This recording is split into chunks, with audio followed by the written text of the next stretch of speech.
বিশেষ ঘোষণা, একটির উপর ব্রেসলেট পাওয়া গেছে, আমাদের অফিস ঘরে আছে। উপযুক্ত প্রমাণ দিয়ে যে ভক্ত এসে গ্রহণ করবেন। একটি রূপার ব্রেসলেট পাওয়া গেছে, যদি কোনো ভক্তের হয়ে থাকে আমাদের অফিস ঘরে এসে যোগাযোগ করবেন। জয় হরি বল। জয় গুরুচাঁদ, জয় গুরুচাঁদ।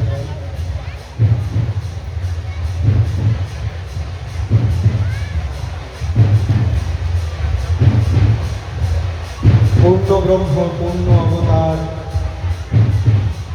শ্রী শ্রী হরিচাঁদ ঠাকুরের শ্রীপাদ পদ্মে পূর্ণ প্রণাম জানিয়ে জগৎ জননী মহালক্ষ্মী শান্তিমায়ের শ্রীপাদ পদ্মে ভক্তিপূর্ণ প্রণাম জানিয়ে মুক্তির বাড়িতে ভগবান শ্রী গুরুচাঁদ ঠাকুরের শ্রীপাদ পদ্মে কায়মন বাক্য প্রার্থনা করে জগৎ জননী সত্য মহামায়ের রাতুলচরণ স্মরণ করে এবং আজকের এই মহৎ মহাহরিবাসরে উপস্থিত আমার হরিচাঁদের প্রাণপ্রিয় হরিভক্ত হরিভক্তাগণে শ্রীপাদ পদে পূর্ণ প্রণাম জানিয়ে কয়েকটি কথা আলোচনা করার চেষ্টা করব। আমি ভক্তি শূন্য দীন দৈন্য নরাধম মাত্র, ভক্তি নেই, প্রেম নেই, কামুকে দেহ। তথাপিও শুনেছি হরিচাঁদ ভক্ত যারা পতিত পাবন তারা বিষ্ণু অংশ সবে বিষ্ণু পরাক্রম। হরিভক্ত যদি কিঞ্চিত করুণা করে পৃথিবীতে অসাধ্য সাধন হতে পারে। পঙ্গুজনে প্রতিরঙ্গে বোবা কথা কয়, অর্থ বৃষ্টি পায়, বদ্ধা সন্তান পায়, এমনকি মৃতে জীবন পায় যদি হরিভক্তের কিঞ্চিত করুণা হয়। আপনারা আমার সেই হরিচাঁদের প্রাণপ্রিয় হরিভক্তগণ, তাই আমি আপনাদের শ্রীচরণে আবারও ভক্তিপূর্ণ প্রণাম জানিয়ে আজ এই মহতী মহাহরিবাসরে কয়েকটি কথা বলার চেষ্টা করব। আজ আপনারা দীনবন্ধু পাগলের আশ্রমে উপনীত হয়েছেন। আমার ঠাকুরের মহতী মহাসম্মেলন, মহতী মহা উৎসবকে স্মরণ করে আপনারা সবাই এসেছেন। এত ভক্ত, যেখানে এত প্রেম, আমার হরি গুরুচাঁদ অবশ্যই সেখানে বিরাজ করে। তাই আজ আমাদের এই আসরে, এই স্থানে আমার পরম দয়াল হরিচাঁদ গুরুচাঁদ বিরাজ করছে। তাই আমি আপনাদের সকলের দীর্ঘায়ু কামনা করি, আমার হরি গুরুচাঁদের কাছে দীর্ঘায়ু কামনা করি। দীনবন্ধু পাগলের যিনি আপনাদের আজকে হরিমুখী করেছেন, হরি গুরুচাঁদের আদর্শ আপনাদের মধ্যে তুলে দিয়ে ঠাকুরের এই মহৎ মহানাম ধর্ম প্রচার করে চলেছে। যা হোক, অধুনা পূর্ববঙ্গের ফরিদপুর জেলার সফরাডাঙ্গা গ্রামে 1218 বঙ্গাব্দে অবতীর্ণ হয়েছিলেন পূর্ণ ব্রহ্ম শ্রী শ্রী হরিচাঁদ ঠাকুর। পূর্ণ ব্রহ্ম শ্রী শ্রী হরিচাঁদ ঠাকুর জগৎ জননী শান্তিমায়ের সুযোগ্য পুত্র বাবা গুরুচাঁদ ঠাকুর পতিত অসহায় দলিত দলিত নিষ্পেষিত মানুষের মুক্তিদাতা। আজ হরি গুরুচাঁদ ঠাকুর এসেছিল বলে এই যে এত আনন্দমুখর পরিবেশ তৈরি হতে পেরেছে। এই যে আজকে জাতি ধর্ম বর্ণ নির্বিশেষে সকল মানুষ হরিনাম প্রেম প্লাবনে মাতোয়ারা হয়েছে, কেবলমাত্র আমার হরি গুরুচাঁদ ঠাকুর এসেছিল বলে। হরি গুরুচাঁদ ঠাকুর এসে আমাদেরকে সাম্যবাদ প্রতিষ্ঠা করতে বললেন, যেখানে সমস্ত ছোঁয়াছুঁয়ি কুসংস্কার জাতিভেদ সমস্ত কিছু উঠে উঠে হরিনামকে পাথেয় করে মানব প্রেম যার মুক্ত কথা, মূল কথা। আমরা আজ হরি গুরুচাঁদের পরম করুণায় মানুষের মতন মানুষ হয়ে উঠতে পেরেছি। আমরা মানুষ হয়ে জীবনযাপন করতে পারছি শুধুমাত্র হরি গুরুচাঁদ ঠাকুরের বলে। আমরা এখানে আজ আমার হরিচাঁদ ঠাকুর ভগবান কিনা, গুরুচাঁদ ঠাকুর ভগবান কিনা, এ কথা শাস্ত্রের কথা থেকে খুঁজে খুঁজে প্রমাণ করার প্রয়োজন পড়বে না। কারণ আজকে আমরা এখানে যারা উপস্থিত হয়েছি প্রত্যেকে আমরা জানি আমার হরিচাঁদ ঠাকুর স্বয়ং সম্পূর্ণ ক্ষীরোদীশ্বর। কারণ হরিচাঁদ ঠাকুর নিজ মুখে তিনি বলেছেন, অংশ অবতার যত পূর্বেতে আইল, আমি পূর্ণ জানি তারা সকলে বুঝিল। মম শক্তি ধরিবারে এরা নহে যোগ্য, ভাবনায় অতিথি আমি নহি দৃশ্যভোগ্য। খণ্ড অবতারে দেবাই এলো ধরা পড়ে, আপনার রাখিতে পূর্ণ ভজিল আমারে। রাম কৃষ্ণ বুদ্ধ আদি অথবা গৌরাঙ্গ, আমাকে সাধনা করে পেতে মময় অঙ্গ। সর্বময়ে আমি এবে অপূর্ণের পিতা, সাধনায় আমার কন্যায় আমি জন্মদাতা। শ্রী গৌরাঙ্গ হরি বলে রাম ভজে দুর্গা, শ্রীকৃষ্ণের প্রেম দিল রাধিকা বিসর্গা। বুদ্ধের তপস্যা লাগে বুদ্ধ সাজিবারে, বিনা সাধনায় এরা কিছু নাহি পারে। আমি হরিচাঁদ এবে পূর্ণ অবতার, অজরে অমরে আমি ক্ষীরোদীশ্বর। আমি স্বয়ং, আমি সম্পূর্ণ, আমি ক্ষীরোদীশ্বর। অংশ অবতারে যারা যারা পৃথিবীতে ধরার পূর্বে এসেছে, আমি পূর্ণ জানি তারা সকলে দুঃখিত। আমি পূর্ণ জেনে তারা সকলে আমাকে মিলিত হওয়ার জন্য ছুটে এসেছে। হরিচাঁদ ঠাকুর এসেছিল বলেই আজ আমরা অধিকার পেয়েছি। শাস্ত্রের পাতায় লেখা আছে কিনা, ভবিষ্য পুরাণে স্পষ্ট লেখা আছে, ওম সত্য যুগে মৎস্যকুম নিঃস্বত্রেতায় পরশুরাম শ্রীরামচন্দ্র, দাপরে কৃষ্ণ বৌদ্ধ গতকাং কলু প্রথম সন্ধ্যায় গৌরূপ তথা ঈশানাম হরিরূপ ভবিষ্যামি। কলির শেষ সন্ধ্যায় ঈশান করে হরি নামটি লয়ে স্বয়ং হরি হরিচাঁদ রূপে লীলা করবে, ভবিষ্য পুরাণে লেখা আছে। এভাবে যদি প্রমাণ দিতে হয়, বেদ, গীতা, ভাগবত, পুরাণ, চৈতন্য চরিতামৃত, চৈতন্য ভাগবত, সুধীর গোস্বামী চৈতন্য চরিতামৃত, প্রত্যেকটি জায়গা থেকে প্রমাণ দেওয়া যেতে পারে। কলির শেষে পূর্ণ ব্রহ্ম পূর্ণ স্বরূপে আমার হরিচাঁদ ঠাকুর নামটি লয়ে পৃথিবীর বুকে বিরাজ করবে, হরি নামকে মানুষের মধ্যে দেওয়ার জন্য। হরিচাঁদ ঠাকুরকে কেন আসতে হয়েছে? এত ভগবান, এত যুগপুরুষ, এত মহামনীষী, এত অবতার পৃথিবীর বিভিন্ন দেশে বিভিন্ন প্রান্তে যখনই যখনই ধর্মে গ্লানি নেমে এসেছে, যখনই যখনই মানুষের অধিকার লঙ্ঘিত হয়েছে, তখনই তখনই নেমে এসেছে ভগবান। পুনরায় হরিচাঁদ ঠাকুরকে আসবার কি প্রয়োজন ছিল? দেখুন, বারবার ভগবান এসেছিল কেবলমাত্র মুষ্টিমেয় কিছু মানুষের সমস্যা দূরীভূত করবার জন্য, মুষ্টিমেয় কিছু মানুষের মুক্তি দেবার জন্য। রাম এসেছিল রাবণকে নিধন করে আজকে মানে তার অযোধ্যাকে রক্ষা করে ধর্ম প্রতিষ্ঠা করবার জন্য। কৃষ্ণ এসেছিল যদুবংশের 56 কোটি যদুবংশ বিনাশ করে সেখানে কেবলমাত্র অর্জুনদেরকে রাজত্ব প্রদান করে যে লীলা, সেই লীলাকে প্রতিষ্ঠা করবার জন্য। গৌরাঙ্গ এসেছিল মানব প্রেম প্রচার করবার জন্য, কিন্তু তৎকালীন সমাজের এবং সময়ের প্রেক্ষাপটে তিনি সেটা করে উঠতে পারেননি। প্রমাণ কোথায়? একবার জবন হরিদাস বলে যাকে আমরা চিনি, জবন হরিদাস চৈতন্য মহাপ্রভুর পরম ভক্ত, তিনি একবার মনে মনে ভেবেছেন, আমি যদি একটু মহাপ্রভুকে প্রেমালিঙ্গন করতে পারতাম, যদি আমি একটু মহাপ্রভুকে জড়িয়ে ধরতে পারতাম, তাহলে আমার মনের বাসনা পূর্ণ হতো। কিন্তু আমি তো অস্পৃশ্য জবনের ঘরে মানুষ হয়েছি, আমাকে কি দেবে, কোন দেবে প্রভু? এই কথা ভেবে হরিদাস ভাবলেন, চৈতন্যদেব তো প্রত্যেক দিন প্রাতঃকালে গঙ্গায় স্নান করতে আসে, তাহলে আমি গঙ্গার ঘাটে গিয়ে, যেখানে গঙ্গার জল এবং ঘাট একেবারে সমানে সমানে রয়েছে, আমি ওই ঘাটের পরে শটান হয়ে আমি শুয়ে থাকবো। মহাপ্রভু যখন স্নান করতে এসে নামবে, তখন আমি জড়িয়ে ধরবো মহাপ্রভুকে। এই বাসনা মনে রেখে জবন হরিদাস গিয়ে গঙ্গার ঘাটে যখন শুয়ে রয়েছে, তখন চৈতন্যদেব প্রাতঃকালে সকালবেলায় অতি ভোরবেলায় ভক্ত পারিষদ হয়ে গঙ্গার স্নানে যাচ্ছেন।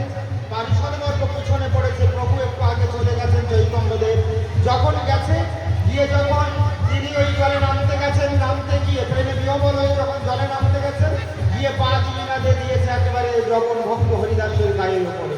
যখনই পা দিয়েছে, চৈতন্যদেব তৎক্ষণাৎ হরিদাসকে টেনে তুলে বুকে জড়িয়ে ধরে বলেছে, ভক্ত তুমি এখানে কেন? তখন হরিদাস বলেছে, প্রভু এই প্রেমালিঙ্গন পাবার জন্য আমি আজ গঙ্গার ঘাটে এসে শুয়েছিলাম। হঠাৎ করে চৈতন্যদেব দেখতে পারে ভক্ত পিছনে পারিষদ বর্গ তারাও চলে আসছে গঙ্গা স্নানে। তখন চৈতন্যদেব ভাবলেন, যদি পারিষদ বর্গ এসে দেখে আমি এখন এই কথা ভেবে তৎক্ষণাৎ চৈতন্যদেব হরিদাসকে বুক থেকে প্রত্যাখ্যান করলেন। তখন হরিদাস আমার বললেন, প্রভু আজকে যে কুলের আভিজাত্যে কুলের গর্বে গর্বিয়ান হয়ে তুমি আমাকে বুক থেকে প্রত্যাখ্যান করলে, আমি শোনো, আমি তোমাকে বলি, তুমি পুনরায় যেদিন এই পৃথিবীর বুকে লীলা করতে আসবে, আজকে আমি ব্রাহ্মণের ঘরে জন্ম হয়ে যবনের ঘরে মানুষ হবার জন্য আমাকে তুমি বুক থেকে প্রত্যাখ্যান করেছো প্রভু, কিন্তু পুনরায় তুমি যেদিন এই পৃথিবীতে লীলা করতে আসবে, সেদিন আমি যবনের ঘরে জন্মগ্রহণ করে তোমার পরম ভক্ত হয়ে তিন করে নামকে লয়ে হরিনাম প্রেম প্লাবনে জগৎ সংসার মাতোয়ারা করব, সেদিন আমি তোমার পূর্ণ ঘর স্থাপন করব। এই হলো যে বিষয় মাগো, প্রত্যেকটি অবতারে বিশেষ কোনো পার্থক্য তারতম্য রয়ে গেছে। তাই তো আমার হরিচাঁদ ঠাকুর রূপে তিনি অবতীর্ণ হলেন। কোথায়? পিতা যশবন্তের গৃহে মাতা অন্নপূর্ণা দেবীর বায়ুগর্ভে অবতীর্ণ হলেন পূর্ণ ব্রহ্মদয়াল হরিচাঁদ আমার। এক দরিদ্র কৃষক পরিবারে হরিচাঁদ ঠাকুর নেমে এসেছিল মানুষকে মুক্তি দিতে, মানুষকে দিতে মুক্তির আস্বাদ, মানুষকে দিতে ধর্মের অধিকার, মানুষকে দিতে কর্মের অধিকার, মানুষকে দিতে সত্য প্রেম পবিত্রতার পূর্ণ বাঁধন। তাই তো হরিচাঁদ ঠাকুর রূপে 1218 বঙ্গাব্দে অনন্ত লক্ষ্মীবিলাস তুচ্ছ করে ক্ষীরদাপতি ছেড়ে অনন্ত মোটি মুক্তা খরিত কিরিটিকে দূরে ফেলে দিনহীন কাঙাল বেশে দিনহীন কাঙাল মানুষের মাঝে মানুষকে মুক্তি দিতে পূর্ণ ব্রহ্মদয়াল হরিচাঁদ আমার অবতীর্ণ হলেন মানুষের সাজে, মানুষের বেশে, দিনহীন কাঙাল বেশে। যে আমার হরিচাঁদ ঠাকুরের ধর্মে কোনো জাতির বিচার নেই, কোনো ধর্মের পার্থক্য নেই, কোনো মানুষে হিংসা দেশ নেই, নারী পুরুষের সমান অধিকার, মানুষে সমান অধিকার। এখানে কে হিন্দু, কে মুসলমান, কে জৈন, কে খ্রিস্টান, কে বৌদ্ধ, কে ব্রাহ্মণ, কে ক্ষত্রিয়, কে মুচি, কে হাড়ি, কে ডোব, কে চণ্ডাল, কে লিচু, এই ভেদ বৈষম্য মতুয়া ধর্মে নেই। মতুয়া ধর্মে আছে এক মুক্ত মানবতা, যার গলায় বিশুদ্ধ করঙ্গের মালা দোলে, লক্ষ জনমের ভাই বলে রবে কোলে তুলে, যার হরি বলেন নয়ন ঝরে, আমার হরি ভক্তরা তাকে বুকে জড়িয়ে ধরে জয় হরি বলে প্রেমের সাগরে বেঁচে যায়।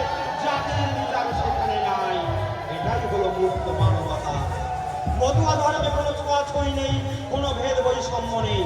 যে কোনো মন্দিরে উঠতে গেলে, ভোগ রান্না করতে গেলে সেই ধর্মের ধার্মিক হওয়া লাগে, সেই ধর্মের ধার্মিক হয়ে তবেই মন্দিরে প্রবেশ করা যায়, সেই ধর্মের ভোগ রান্না করে দেওয়া যায়। মাগো বাবা, আপনারা রয়েছেন, বলুন তো দেখি, আপনি কোনো কারো ধর্মকে নিন্দা করছিলেন, ঠাকুরের দাদা সাংকার একাত্তা, তথাপিও আমি একটা প্রশ্ন যদি জিজ্ঞাসা করি, যাদের গলায় আচার মালা আছে, সেই আচার মালা পরা আমার কোনো মা, কোনো বৈষ্ণব সবাইকে কোনো আমার গোপালের কৃষ্ণের ভোগ রান্না করে দিতে পারবে না? সেই অধিকার আমার বৈষ্ণব ধর্মে দেবে না, বলবে না তুমি দীক্ষা নাওনি, তুমি রান্না করতে পারবে না। কিন্তু বলুন তো দেখি, আমার দয়াল হরিচাঁদের ভোগ যেখানে রান্না হয়, যদি একজন বৈষ্ণব না আসে, তারও যে অধিকার, একজন হিন্দু, মুসলমান, খ্রিস্টান, বৌদ্ধ, জৈন যে আছে, তার সমান অধিকার, সবাই সমবেতভাবে, সবাই সমান অধিকার লয়ে দয়াল হরিচাঁদের ভোগ রান্না করে দিতে পারে, সেখানে কোনো ভেদ বৈষম্য নেই। এটাই হলো মতুয়া ধর্মের শ্রেষ্ঠত্ব। হরিচাঁদ ঠাকুর কি দিলেন? হরিচাঁদ ঠাকুর দিলেন জীবে দয়া, নামে রুচি, মানুষেতে নিষ্ঠা, ইহা ছাড়া যার যত সব ক্রিয়া ভ্রষ্টা, করিবে কারস্থ ধর্ম লয়ে নিজ নারী, গৃহে থেকে রেশিবান প্রস্তি ব্রহ্মচারী, গৃহ ধর্ম রক্ষা করি বাক্য সত্য করে, মান প্রস্তি পরমহংসী তার তুল্য নয়, যত যত তীর্থ আছে অবনে ভিতরে, সত্য বাক্য সমকক্ষ হইতে না পারে, দেহের ইন্দ্রিয় বশ না হয়েছে যার, তীর্থে গেলে ফলপ্রাপ্তি না হইবে তার, দেহের ইন্দ্রিয় বশ করেছে যে জন, তার দর্শনে সর্বতীর্থ দর্শন, গৃহেতে থাকিয়া যার হয় ভাবোদয়, সেই সে পরম সাধু জানিবে নিশ্চয়, গৃহ ধর্ম রক্ষা করি বাক্য সত্য করে, বান প্রস্তি পরমহংসী তার তুল্য নয়, দীক্ষা বৃথা করিবে না তীর্থ পর্যটন, মুক্তি স্প্রিয়া শূন্য বৃথা সাধন ভোজন। আমার হরিচাঁদ ঠাকুর আরো বললেন, পরমতি পরশতী বপুনায় স্পর্শিবে, না ডাকো হরিকে হরি তোমাকে ডাকিবে, পুরুষে করিবে ভক্তি পিতা মাতা ভাই, নারী পক্ষে পতি ভিন্ন অন্য গতি নাই। আমার হরিচাঁদ ঠাকুর যে বাণীগুলো দিলেন, জগতের প্রত্যেকটি মানুষের মঙ্গল কল্পে, প্রত্যেকটি মানুষের উন্নতি কল্পে, প্রত্যেকটি মানুষের মানুষ হয়ে ওঠার কল্পে। অমা, তুমি সারাদিন উপোস করে বাবা তুমি সারাদিন উপোস করে মাটির প্রতিমাকে পূজা দিলে, অথচ ঘরে তোমার জীবন্ত দেবতা, যে মা তোমাকে 10 মাস 10 দিন গর্ভে ধরেছিল, যে বাবা রোদে পুড়ে জলে ভিজে তোমার মুখের খাবার জোগাড় করে দেয়, সেই মা বাবাকে তুমি ভালোবাসলে না, সেই মা বাবাকে তুমি দুবেলা দুমুঠো খেতে দিলে না, অথচ তুমি মাটির প্রতিমার সামনে মাথা তুলে তুমি প্রার্থনা করো আশীর্বাদ। তুমি বিশ্বাস করো, আমার হরিগুরু চান ঠাকুর বলেছে, তুমি মা বাবাকে ভক্তি না করে, মা বাবাকে ভালো না বেসে, মা বাবাকে সমাদর না করে তুমি যতই মাটির প্রতিমার পূজা করো না কেন, তাতে কোনো ফল লাভ হবে না। মামা, পৃথিবীতে একজন মা একটা সন্তানকে প্রসব করতে গিয়ে যে অসহ্য জীবন যন্ত্রণা সহ্য করে, পৃথিবীতে কোনো ভগবান সেই জীবন যন্ত্রণা সহ্য করেনি মা। তাই মায়ের চাইতে বাবার চাইতে বড় ঈশ্বর ভগবান পৃথিবীতে কিছু হতে পারে না। তাই আমার হরিচাঁদ ঠাকুর বলেছে, পিতার মাতাকে ভক্তি করিবে। তাই আমার হরিচাঁদ ঠাকুর বলেছে, পিতা মাতা গাছের গোড়া, হরি গাছের ফল, গাছের গোড়া রেখে কেন আগায় ঢালির জল। গাছের গোড়ায় তুমি যদি জল না দিতে পারো, আগায় জল দিলে কোনো লাভ হবে না। তাই মানুষ হতে গেলে আমার হরিগুরু চাঁদের আদর্শকে মানতে হবে, হরিগুরু চাঁদের নীতিকে মানতে হবে। আজকে যদি হরিগুরু চাঁদের আদর্শ নীতিকে আমরা গ্রহণ করতে পারি, হরিগুরু চাঁদের আদর্শকে মানতে পারি, আমরা সমাজের দিকে মানুষ হয়ে বাঁচতে পারবো, পৃথিবীর দিকে আমরা সভ্য জাতি হিসাবে প্রতিষ্ঠিত হতে পারবো। যদি হরিগুরু চাঁদের আমরা নীতি আদর্শকে মানি। হরিগুরু চাঁদ এসেছিল মানুষকে মানুষ করতে, বলির মানুষ করতে, মানুষের করণ করেছে। আমার হরিচাঁদ ঠাকুরের লীলা কাহিনী বেশ, এতো আমরা প্রত্যেকদিন শুনে, সবসময় শুনে, আমরা প্রেমের সাগরে বেঁচে যাই হরিগুরু চাঁদের আমার লীলা কাহিনী শুনতে শুনতে। আমার হরিচাঁদ ঠাকুরের করুণায় কত মৃত জীবন পেয়েছে, কত বন্ধার সন্তান পেয়েছে আমার হরিভক্তের করুণায়, কত মানুষ ভালো হয়েছে, একটা মৃতপ্রায় জাতি বেঁচে রয়েছে আমার হরিগুরু চাঁদের করুণায়। কিন্তু আমরা লীলা কাহিনী শুনতে অনেক শুনেছি না, আদর্শের কথা বাবা আমরা শুনি না, হরিগুরু চাঁদের নীতি আদর্শের কথা শুনি না। আমরা কেবল গান করেছি, মাতাল দিয়েছি, প্রসাদ খেয়েছি, হরিগুরু চাঁদের আদর্শকে আমরা গ্রহণ করতে পারিনি, হরিগুরু চাঁদের আদর্শকে আমরা আমাদের জীবন পথে সাথী করতে পারিনি। হরিগুরু চাঁদের আদর্শকে যদি আমরা গ্রহণ করতে পারতাম, পৃথিবীতে আমরা মানুষ হয়ে বাঁচার অধিকার পেতাম। হরিগুরু চাঁদের আদর্শকে গ্রহণ করতে পারলে আমাদের আদিবাদী জরা মৃত্যু দূরীভূত হতো। হরিগুরু চাঁদের আদর্শকে গ্রহণ করতে পারলে ঘরে ঘরে আমার এক একটা সুসন্তান গড়ে উঠত। যদি হরিগুরু চাঁদের আদর্শকে আমরা গ্রহণ করতে পারতাম। হরিগুরু চাঁদ ঠাকুর কি দিলেন দেখুন, আমার সময়ের সঙ্গে তাই বিস্তারিত আলোচনায় যাব না, 15-20 মিনিটের মধ্যে সমস্ত করতে বলা হয়েছে, তাই আমি বিস্তারিত আলোচনায় যাব না। আজকে হরিগুরু চাঁদের কয়েকটি নীতি আদর্শের কথা বলেই আমি সমাপ্ত করব। আমার হরিচাঁদ ঠাকুর এসে আজকে দেখুন, তোমার মন্দিরে প্রবেশের অধিকার ছিল, আমাদের ছিল না। আজকে আমাদের বাবা মন্দিরে প্রবেশের পূজার অধিকার ছিল না। এই অধিকার কে দিয়েছে? আমার হরিচাঁদ ঠাকুর। যদি বলেন কেন এই কথা বলছো, আমার হরিচাঁদ ঠাকুর আসার পূর্বে ভক্ত রামকান্ত ছিল। রামকান্ত সাধু আমার বাসুকে পূজা করতেন, বাসু মূর্তির পূজা করতেন।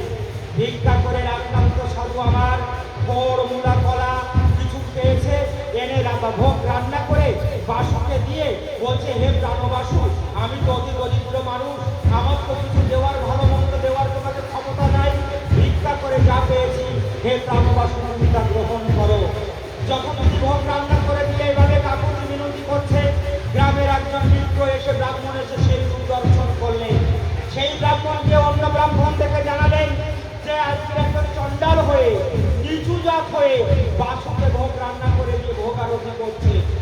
এমতো অবস্থায় গ্রামের মিত্র সমাজ ছুটে এসে বাসুকে কেড়ে লয়ে রামকান্তকে পদাঘাত করে মাটিতে ফেলে দিয়ে বলছে, হারে রে বৈরাগী তোর এত অকল্যাণ, চণ্ডাল হইয়া হলি ব্রাহ্মণ সমান, তুই চণ্ডাল হয়ে বাসুকে ভোগ রান্না করে দিয়েছিস, তোর হাতের পক্ষ অন্ন খেয়ে বাসুদেবের জাত গেছে, বাসুদেবের ধর্ম নষ্ট হয়েছে। এই কথা বলে আমার রামকান্তকে পদাঘাত করে বাসুকে কেড়ে নিয়ে গেল। আমার রামকান্তের পরাণ প্রিয় বাসুকে যখন কেড়ে নিয়ে যায়, রামকান্ত আমার ধুলায় লুণ্ঠিত হয়ে গড়াগড়ি দিতে দিতে বলেছিল, হে ভগবান, হে বাসু, সত্য সত্য তুমি যদি জগতের মালিক হও, সত্য সত্য তুমি যদি জগতের থাকো, আমি তোমাকে কাতরে প্রার্থনা করে বলছি, তুমি পিতা যশোবন্তের গৃহে নেমে এসে, মাতা অন্নপূর্ণা দেবীর বায়ু গর্ভে নেমে এসে তুমি অবতীর্ণ হয়ে মানুষকে দাও, মানুষের অধিকার মানুষকে দাও, বাঁচার